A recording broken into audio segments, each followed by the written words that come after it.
Hello, hello, je suis ravie de te retrouver aujourd'hui, comme tous les lundis, pour te parler d'un nouveau sujet qui fait partie de mon quotidien en tant qu'entrepreneur passionné.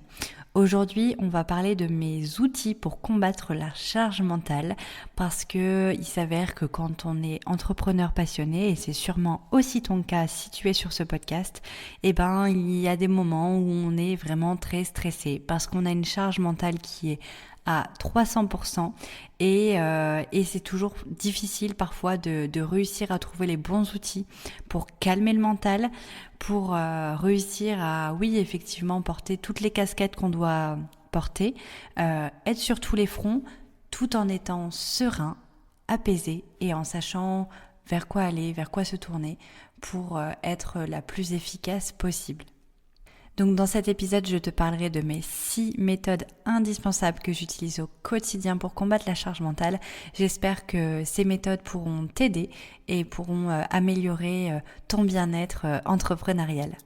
Je te laisse avec ma petite intro et je te retrouve tout de suite. Bienvenue dans mon podcast Intuition créative. Je suis Anne-Laure, graphiste intuitive, fondatrice de Studio Eucalyptus. J'accompagne les entrepreneurs dans leur communication alignée en créant leur identité de marque, leur site web et leur direction artistique. L'intuition, l'écoute de soi, la créativité et l'éveil font partie de mon quotidien. Ici, tu retrouveras mes conseils et prises de conscience pour être pleinement épanoui dans ta vie d'entrepreneur holistique.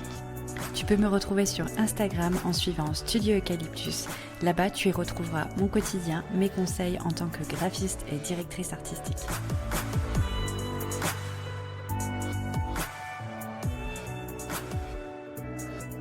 Allez, c'est parti, on va parler du coup de ma première méthode pour combattre la charge mentale. Je pense que c'est ma préférée, bien que je vais peut-être devoir quand même revoir un petit peu ce point-là dans les mois à venir, étant donné que je vais vers une vie nomade. Mais ma première méthode, c'est les carnets. Voilà, j'ai beau être une entrepreneur digitale, tout mon métier se passe en digital, je ne peux pas me passer de carnet. Mais je ne fais pas non plus n'importe quoi avec les carnets. C'est-à-dire que j'ai choisi en fait de dédier un carnet par thématique pour que je puisse me retrouver facilement aussi et retrouver facilement les informations quand je les cherche pour pas perdre du temps à fouiller dans toutes les pages d'un seul carnet qui serait énorme et qui contiendrait toutes mes idées. Donc j'ai choisi d'utiliser plusieurs carnets, donc ils sont bien distincts avec des designs différents. Alors ça en plus j'adore parce que j'adore la papeterie. La papeterie c'est vraiment quelque chose pour moi qui sublime des designs, qui permet, qui sont sublimés par des designs et qui permet de se créer un petit moment cocooning entre chaque carnet, chaque univers qui est représenté dans ces petits carnets. Donc j'ai par exemple mon carnet à podcast qui est tout fleuri, mon carnet à projet client qui est plutôt épuré. Enfin voilà, j'ai vraiment des univers différents dans chaque carnet. Et ça me permet de m'y sentir bien, de poser mes idées de manière structurée et de décharger ma charge mentale. Donc du coup voilà, en général j'ai mes carnets toujours avec moi, bien que parfois en fonction du déplacement que je fais, je sais qu'il y a des carnets que je peux laisser au bureau pour éviter que je sois trop chargée. Mais comme je le disais, du coup, j'ai un carnet qui est dédié vraiment au podcast où dedans je vais mettre mes idées, je vais mettre mes trames du coup d'épisodes aussi qui me permettent de structurer quand même mes épisodes. J'ai un carnet qui est dédié vraiment aux objectifs de mon entreprise et aux projets, mais pas aux projets clients, vraiment aux projets plutôt globaux où je vais écrire si mes offres elles évoluent, je vais pouvoir mettre mes idées dedans. Si je souhaite faire des collaborations, je vais mettre toutes les idées et tout l'avancement de projet dans ce carnet-là. Tout ce qui est évolution, projet entrepreneurial et pas projet client. J'ai un carnet qui est pour le coup un peu plus grand où vraiment je peux mettre mes idées à plat de manière vraiment très lisible, etc., qui me permettent de bien brainstormer sur l'évolution des offres de mon entreprise, etc. J'ai un carnet qui est dédié aux clients, c'est-à-dire que ce carnet-là, je vais l'utiliser par exemple pendant mes appels découvertes pour prendre des notes sur mon potentiel client. Je vais aussi l'utiliser quand je vais faire les mood boards créatifs de mes clients pour noter tous les petits mots-clés avant de rechercher mes images et avant de rechercher mes couleurs. J'ai aussi 1 ou 2 carnets. Non, j'en ai 2. J'ai 2 carnets à l'écriture intuitive parce que voilà, si tu me connais, tu sais que je pratique l'écriture guidée, l'écriture intuitive. Il y a plusieurs termes qui représentent cette pratique, mais je pense que d'ailleurs je te ferai un épisode à ce sujet. Et du coup, j'ai vraiment des 2 carnets qui sont dédiés à ça, un peu plus gros que l'autre en fonction de si je suis en déplacement ou non, où je viens poser mon intention et faire mes écrits guidés. Donc cela, c'est mes petits bijoux. Et donc voilà, c'est pour moi une solution qui me permet rapidement de poser mes idées, du coup d'alléger ma charge mentale parce que forcément le fait de l'écrire, en fait je trouve que l'impact du crayon sur la feuille blanche est encore plus intense que le digital. Alors bien sûr, on peut prendre une note, si on a une idée d'un coup, on peut prendre mettre notre idée dans notre note de téléphone, mais je trouve que c'est pas assez impactant et du coup ça décharge moins ma charge mentale. Donc j'ai vraiment opté pour l'option carnet. Donc voilà, ça c'est ma première méthode. Donc s'il y a des team carnet dans mes auditeurs, je serais ravie de pouvoir papoter avec vous et peut-être qu'on s'envoie un petit peu les liens des carnets, vraiment nos carnets favoris qu'on a trouvés. Ce serait vraiment chouette. Donc voilà, je vais pouvoir passer à la méthode 2 qui est quand même bien liée à cette première méthode. Alors voilà, j'en viens à ma deuxième méthode. Ma deuxième méthode, c'est l'agenda papier. Oui, j'en suis encore là. J'en suis encore à avoir un agenda papier, mais j'ai aussi mon agenda numérique. Mais mon agenda papier a vraiment, pour le coup, comment dire ? Je m'en sers beaucoup. En fait, je m'en sers pour plusieurs choses. Dans mon agenda numérique, je vais vraiment mettre que mes rendez-vous. Comme ça, je peux programmer des appels. Si c'est des visios, par exemple, clients ou avec mes partenaires, je peux faire des invitations, etc. Donc ça, c'est vraiment plutôt pour la prise de rendez-vous. Par contre, l'agenda papier, il va me servir de beaucoup de choses. Il va me servir déjà aussi parfois de prise de notes parce que quand je l'ai sous la main, je prends aussi des petites notes dedans. Il va me servir de to-do list pour les projets clients, c'est-à-dire que tous les jours, je note tout ce que j'ai à faire dans cet agenda-là et je sais que j'ai pas envie de le mettre sur le numérique, ça va me faire perdre trop de temps de mettre ma to-do sur le numérique. Donc pour moi, prendre mon stylo et la veille au soir par exemple ou le matin avant de vraiment commencer ma journée, je note toutes les choses que j'ai à faire. Donc par exemple répondre à un mail d'un client particulier, faire les concepts créatifs d'un autre client.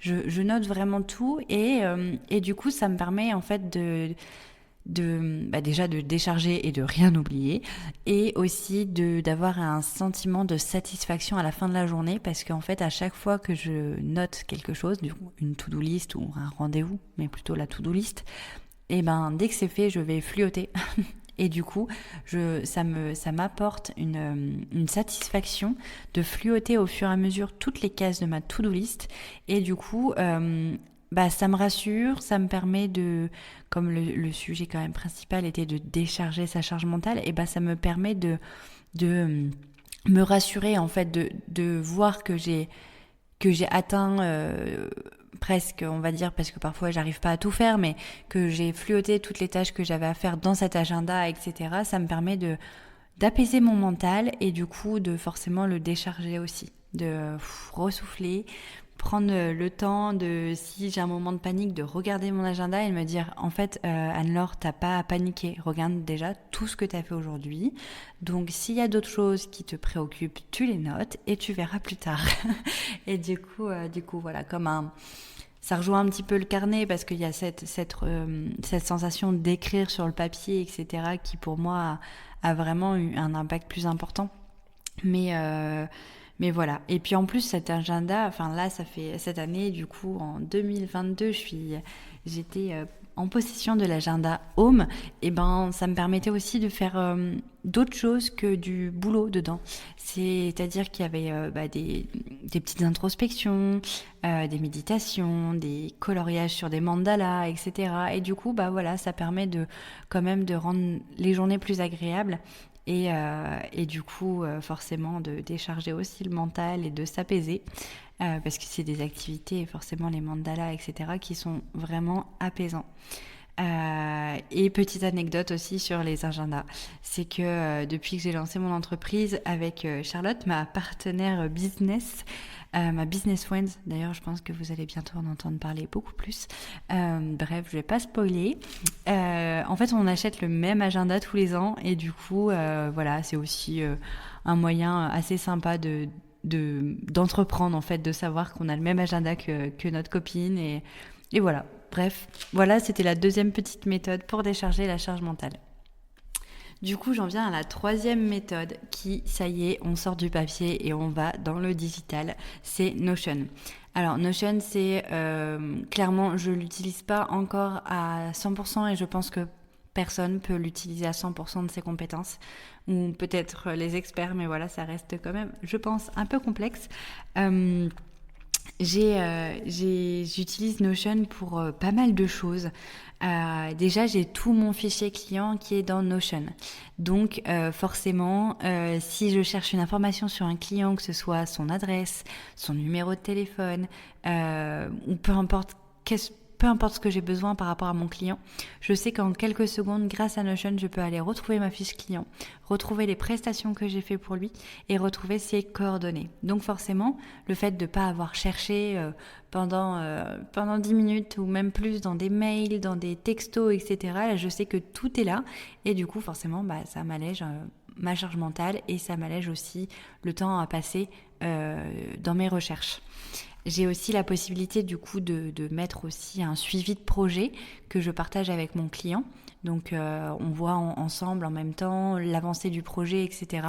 Donc indirectement, ça allège la charge mentale dans le sens où je me dis que mon client, s'il a besoin de savoir où j'en suis, eh ben, il peut rapidement le voir sans que j'ai besoin à le prévenir en fait à chaque fois. Je m'en sers aussi pour poser tous mes objectifs, que ce soit mes objectifs financiers business, que ce soit mes objectifs de création d'offres ou mes objectifs de voyage, parce que je peux mettre aussi un petit peu de perso dedans. Et je m'en sers aussi pour tout ce qui est production de contenu. D'autant plus que voilà, depuis quelques temps, je délègue cette partie. Donc avant, j'avais une rédactrice, j'avais une community manager, donc j'avais besoin forcément de partager ma production de contenu, mon calendrier éditorial. Et puis maintenant, je ne sais pas si tu le sais, j'ai Élise qui m'a rejoint du coup depuis le 1er septembre, donc on est en 2022, pour 1 an pour son alternance. Et du coup, je lui partage en fait, comme elle est là pour me soutenir sur toute la stratégie de contenu, le community management, etc., et elle a accès à ma production de contenu et du coup on collabore sur cet outil qui est Notion et c'est ultra fluide et ça me permet, j'ai une info à lui donner plutôt que de réfléchir à où est-ce que je vais le mettre, à pas oublier de lui en parler au prochain rendez-vous, etc. Et boum, je vais mettre dans mon tableau de production de contenu et je me suis allégée de ça en quelques secondes. Donc voilà, c'est vraiment pour résumer Notion, il y a vraiment des professionnels qui pourraient vous donner beaucoup plus de points positifs sur cet outil, mais ça fait partie de mes méthodes pour combattre la charge mentale. Ensuite, le 4e outil est pour moi vraiment important à prendre en compte, c'est d'être en possession d'outils performants. En fait, quand on se lance dans l'entrepreneuriat, je pense qu'on court un peu après plein de choses qui ne sont pas forcément utiles et surtout pas forcément prioritaires. C'est-à-dire qu'on a tendance à vouloir multiplier les formations, les logiciels, ceci, cela, mais on ne pense pas forcément aux bases. Et pour moi, les bases, c'est les outils en tant que tel, le matériel en fait. Donc par exemple pour moi, comme je suis quand même pas mal en déplacement, j'avais besoin d'un MacBook portable qui soit performant, qui puisse être agréable pour moi de travailler, mais que quand je suis à la maison, j'ai un écran beaucoup plus grand qui me permet aussi de m'alléger, on va dire, au niveau de la vue, qui me permet aussi de mettre plusieurs fenêtres l'une à côté de l'autre et du coup de travailler de manière plus rapide, plus fluide. Et du coup, je jongle entre les deux ordinateurs qui sont tous les deux très performants et qui me permettent de toujours être au taquet, entre guillemets, pour répondre à mes clients.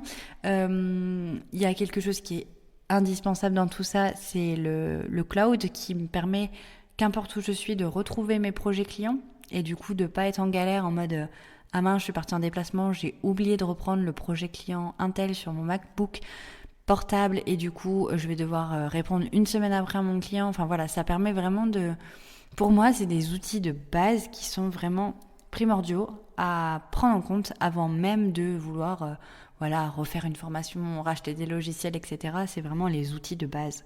Le stockage, la qualité, la performance, un téléphone qui se recharge facilement, qui tient bien la batterie pour éviter de louper des rendez-vous, etc. Enfin voilà, pour moi c'est indispensable. Après voilà, j'essaye pas non plus d'être dans la surconsommation, mais à mon sens c'est indispensable. Voilà, d'être vraiment bien équipé pour ne pas être en panique pour un rien, pour un logiciel qui plante parce que l'ordinateur est trop vieux ou quoi que ce soit. Donc voilà, ça fait partie, on va dire, d'une méthode, même si c'est pas vraiment une action, c'est pour moi un outil qui permet de combattre cette fameuse charge mentale.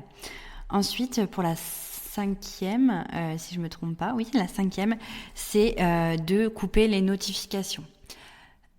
Je m'entends pas tout le temps, on est d'accord, parce qu'il faut quand même être au courant des mails, des clients, des messages, des DM, peu importe, ou même des appels perso. Mais de couper la plupart du temps les notifications, surtout de vos réseaux sociaux, parce que déjà, je pense qu'en tant qu'entrepreneur passionné, on le sait tous, on a des journées qui sont quand même bien chargées, qui nous demandent d'être bien concentré, etc. Et si toutes les 5 minutes, on reçoit un petit message, un like sur Instagram, un commentaire, un message WhatsApp, un message Telegram, parce qu'on multiplie en plus les réseaux, etc. Et on va sauter sur le téléphone pour absolument voir la notification, soit on va plutôt voir la notification, se dire « Ah non, il faudra que j'y pense après ». Et hop, ça vient indirectement resurcharger la charge mentale et du coup ça vient aussi nous déconcentrer et on perd en productivité, on perd en concentration, etc. Donc je te conseille vraiment, c'est de mettre des plages horaires à tes notifications ou alors de l'enclencher. Je sais que sur l'iPhone, on peut programmer, on peut enclencher différents types de blocage de notifications. Par exemple, les appels passent quand même, mais les notifications de texto ou d'applications sont stoppées, etc. Et ça permet vraiment de faire du vide quand on est en création ou quand on est dans un projet client ou autre, peu importe ce que tu fais dans l'entrepreneuriat. Mais ça permet vraiment de rester concentré sur une chose et de pas être tout le temps sollicité de droite à gauche, quoi. Donc ça, c'est vraiment pour moi indispensable maintenant pour être productive. Et le dernier outil, du coup, un peu moins technique, mais tout aussi important, ça va être la méditation. Mais en plus de la méditation, parce qu'en fait, la méditation, on peut l'entendre comme il faut absolument se mettre en tailleur, prendre au moins 1 heure ou 20 minutes.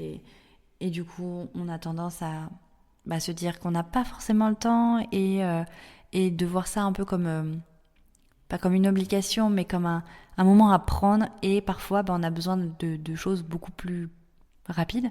Donc au-delà de la méditation, j'ai envie aussi tout simplement de rajouter la cohérence cardiaque. Donc même si tu restes devant ton ordinateur ou peu importe devant ton travail, c'est si à un moment donné tu sens que tu es en train de paniquer parce que ta charge mentale est en train de te solliciter, tes pensées partent dans tous les sens et que tu commences à perdre pied, c'est juste de te rasseoir correctement sur ta chaise et de te reconnecter à ton souffle, d'inspirer, expirer sur des quelques secondes et d'allonger un petit peu cette respiration et de t'apaiser en disant « Ok, j'en suis là, tout va bien, il n'y a pas de panique, je suis présente à ce moment-là et tout va bien se passer. » Et ça peut te prendre mais même pas 1 minute. Voilà, après, si tu peux prendre 2-3 minutes, c'est le mieux, mais si t'as que 1 minute pour juste d'un coup, par exemple, devant un visio, avant un visio, avant une conférence, ou que tu sens que t'es trop stressé et que tu vas apporter ces énergies-là et que t'as pas du tout envie de ça, bah prends 1 minute. Prends 1 minute à souffler et du coup apaiser toute cette charge mentale. Euh, voilà, quand tu as du temps, tu fais de la méditation. Quand tu as que quelques minutes, tu fais de la cohérence cardiaque et c'est déjà très bien. Et je t'assure que ça va t'aider à combattre cette fameuse charge mentale. Et puis, moi, dans les autres outils que j'utilise et plutôt les autres activités que j'utilise qui me permettent vraiment d'évacuer, surtout après des grosses journées, des grosses semaines, etc., c'est le sport. Je pratique le crossfit et le yin yoga et c'est vraiment des moments où pour moi privilégié où j'arrive justement à lâcher la charge mentale et j'ai beau arriver, en général j'arrive au crossfit, je suis complètement décalquée clairement, je pense à 10 000 choses, j'ai du mal à laisser derrière le travail et en fait au bout de 5 minutes et ben bouh, j'ai tout qui s'allège et limite après bon j'essaye de pas trop le faire parce que je rentre tard et du coup il faudrait pas que je recommence une journée derrière, mais en fait une fois que ma séance de crossfit ou de yin yoga est finie et ben après, j'ai l'impression de pouvoir repartir sur une journée parce que ça s'est tellement apaisé, j'ai tellement fait le vide que boum, hop, ça y est, je suis de nouveau libre en fait pour pouvoir entreprendre des choses de manière sereine. Donc voilà, c'est mes petits outils qui sont pour moi indispensables. Je pratique au moins 4-5 fois le sport par semaine et ça me permet vraiment de réussir à faire le vide, de mieux dormir et du coup aussi de commencer mes journées un peu plus apaisées. Et pour avoir une petite partie aussi un peu spirituelle, quand je parlais aussi d'avoir 1 minute pour la cohérence cardiaque si jamais il y a un gros boom de stress ou autre. Moi, ce que je fais depuis presque un an, depuis que j'ai un tambour chamanique et que je pratique ça, parfois j'ai besoin de quelque chose d'un peu plus puissant, on va dire, et du coup je me reconnecte à Sukino, mon tambour, à mon animal totem, et là je vais vraiment faire appel aux vibrations du son du tambour pour en fait extérioriser tout ce stress que j'ai pu accumuler dans une journée ou pendant un rendez-vous, et du coup le fait d'extérioriser en fait et de me connecter à ces vibrations là, ça me permet de vraiment m'apaiser. Alors ça peut me faire monter quand même un petit peu le cardio quand je le fais parce que je suis vraiment j'ai des sensations qui sont vraiment très intenses, qui agissent dans le subtil mais qui moi me bouleversent. Donc c'est pas forcément un moment apaisant en tant que tel où après je suis toute zen, etc. Mais par contre ça me permet tellement d'extérioriser. C'est comme la danse intuitive ou voilà des choses qui sont vraiment un peu plus connectées entre guillemets. Et ben ça me permet aussi voilà de laisser partir cette charge, ce stress et de calmer un petit peu les nerfs, les tensions et voilà, de chercher à être dans les meilleures conditions pour entreprendre ou pour repartir sur une vie, sur mon espace personnel, on va dire, entre mes journées de travail et mes soirées. Donc voilà, c'était mes méthodes pour combattre, enfin les méthodes que j'utilise pour combattre la charge mentale. Donc j'espère que ça peut-être t'a donné des idées pour justement rendre tes journées un peu plus agréables, finir tes semaines un peu plus apaisée avec la tête pas trop grosse. et voilà, je serais curieuse si tu as d'autres méthodes, que tu les partages en commentaire ou tu m'envoies un petit message privé pour que je puisse peut-être les partager aussi à mes auditeurs sur Instagram pour qu'on puisse avoir toutes les clés pour combattre cette fameuse charge mentale quand on est entrepreneur passionné.